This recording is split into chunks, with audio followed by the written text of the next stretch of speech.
What's up, you guys? Today I'm coming to you with a detailed refurbished wig install with this beautiful honey blonde wig. So we're just gonna get started immediately. So we're starting off in the kitchen sink, just drenching the hair, getting the water to run through so we can start shampooing this thing because this wig was pretty darn dirty from the last install. So for this wash, we're going to be using the Garnier Whole Blends, and I'm also going to be pairing that with the Head & Shoulders, the Detox and Refresh, the OG. I don't use this on my natural hair, and I don't stick to this when it comes to wigs. I kind of just go with whatever I have in the house, to be honest with you. So now I'm going to be working that in the hair, drenching it, getting it fully lathered on. So we need to get a good wash so we can get most of the glue out now, so we don't have to come back later on to get the glue out. So now we're going to rinse that completely out, and I did go ahead and do a second wash. I did not put that in here. I just felt like it wasn't necessary, but I always do 2 washes to make sure I get everything out completely. You can see the brown coming out of it from the makeup and everything. So now I'm going to go ahead and comb out all the knots and all the tangles before it's time to start drying the wig. And to dry the wig, I use a shirt just like I use on my natural hair. So in these next few clips, you will see me using a hot comb and a waxing stick, both from the hair store, inexpensive, just to go ahead and flatten and smooth down the hair because I want that melted, new, fresh wig look. And also, if you made it this far into the video, go ahead and like, comment, and subscribe to support your girl.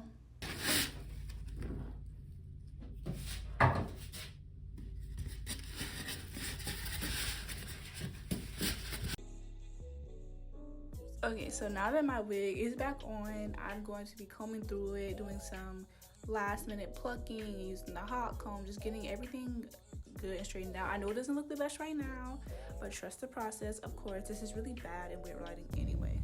Forget about what I just said. Where you get tissues from? So now I'm going to be prepping my forehead using 91% alcohol to clean all the oils and dirt and anything off. So it's going to help from making the wig and wig cap stick down. Okay, so let's get into this bald cap. I suck at bald caps, disclaimer. One of the things I have to work on completely. But I'm just going to be using Got2b, spraying it on, not too close, not too far from my head, using my finger to press it in. And I promise you guys, as of right now, I'm way better at these. And give myself a pat on the back. But yeah, I'm using my finger to go ahead and press everything in because I want this thing to be melted. It came out all right. I didn't really stress it too much anyway, so oh well.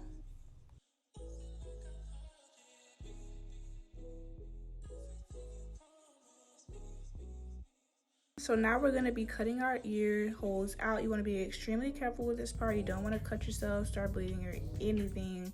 I would say take your time with this part if you're just starting. But my ears are probably the hardest area to master for bald caps. I don't know if it's just me. But yeah, so that's what I'm doing at this moment, and just starting on the other ear as well.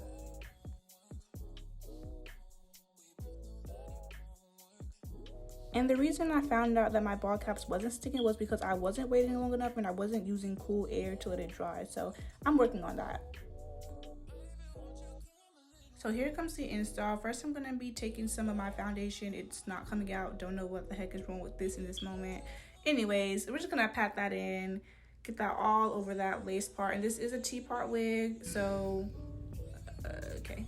This is a T-part wig, so that's why the part looks a little funny. I accidentally ordered a T-part a while ago. T-part. So yeah, now we're going to be taking some powder makeup, a little bit darker than my actual shade, and I'm just going to take this all around my wig cap in the areas that it could possibly show. So really just the T-part area, but I'm a bit extra, so y'all know I had to go full out all around my head. Okay, so we're going to start the glue process now. I don't really have a real different technique. I just kind of go around the perimeter, making small circles. I like to go straight on the line where my skin and the bald cap meet, and I do about 3 like regular layers and like a thinner 4th layer. You don't want to do too much or too little, and it honestly fully depends on how long you want this to stay. I wanted this to stay for about probably like a little over 2 weeks, so using about 4 layers was actually perfect for this install. And so I'm taking the back of the face razor that I used to cut, the bald cap to go ahead and just smooth the glue out. And my only tip here would be to take your time, measure out your layers, make sure everything is smooth, uniform, and it needs to be clear depending on the glue that you're using before you place your wig on, and let that dry. Not too long though.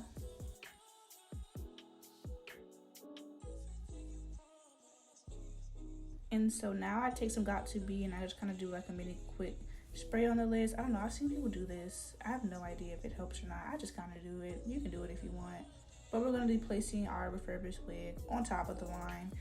And I try to do it because I have a middle part. So I'm going to try to measure it out as in if I'm doing a middle part, if that makes sense. I'm going to just be securing that wig, putting it on, immediately going to that flat comb to start melting that lace inside of my scalp. Like, yes, you will see why this works. Use the hot comb just to really get it in there to start melting it, and make sure that the glue around your ears, that is held down too, because when that starts to lift, the whole lace will start to lift. And I'm going in with some mousse as well, just to lay it down. Okay, I know you're looking like, what the heck do I have going on? But trust the process. So I'm going to be using a elastic band just to lay my hair down. Like, genuinely, just trust the process. My hair looks a hot mess. The lace isn't lacing right now, but it will. Give me a second. I will pull through for you guys.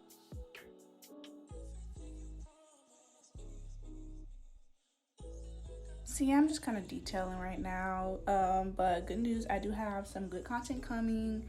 School content, hair, beauty content, just a lot coming. So really stay tuned, guys. I have a lot to offer, I promise you. So now that my elastic band is on, I'm really gonna start melting now. I'm gonna start pulling the hair down, making sure it's as flat as possible because I really want to flat install. And also, don't forget the back of your hair. You can't really see it, but that does make a difference. Flatten the back of your hair or it will be sticking up looking a hot mess.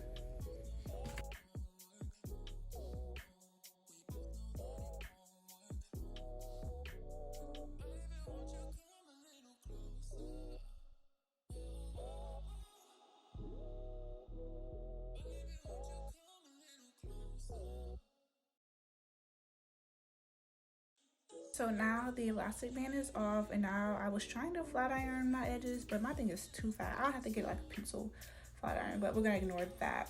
So next is the just kind of styling it now. I'm just gonna be going back in with that hot comb. That's the key part. If you don't have a hot comb for your install, you're not gonna get that melt that you want. So that is probably my hugest tip. And also going in and cutting my edges just a little bit more. They help me look a lot better. Don't mind. You can see my side just a little bit. I fixed it later on, but in this video you can kind of see it. So yeah.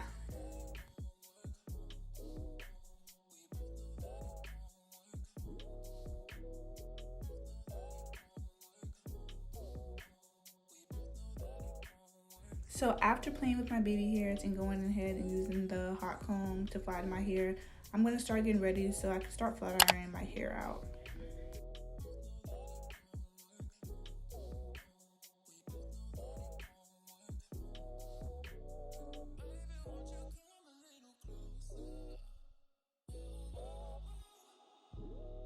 So I'm going in with my flat iron on the hottest setting it can go on, and I'm just going to start straightening my hair. It is nothing really to this process. I do plan on doing more like a layered cut look for the first time, which I was so nervous, so I did it off camera. Towards the end you will see, but for the basic foundation for the layered look, you just need you need to have your hair like flat ironed as much as possible.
Okay guys, so I'm just about finished with my first layer of flat ironing, or my first round of flat ironing, and I'm just going to use my hot comb again in just a second to go ahead and just flatten my hair just a little bit more before I cut my hair off camera. And I'm going to show you guys the results because I feel like I did a pretty decent job for my first time.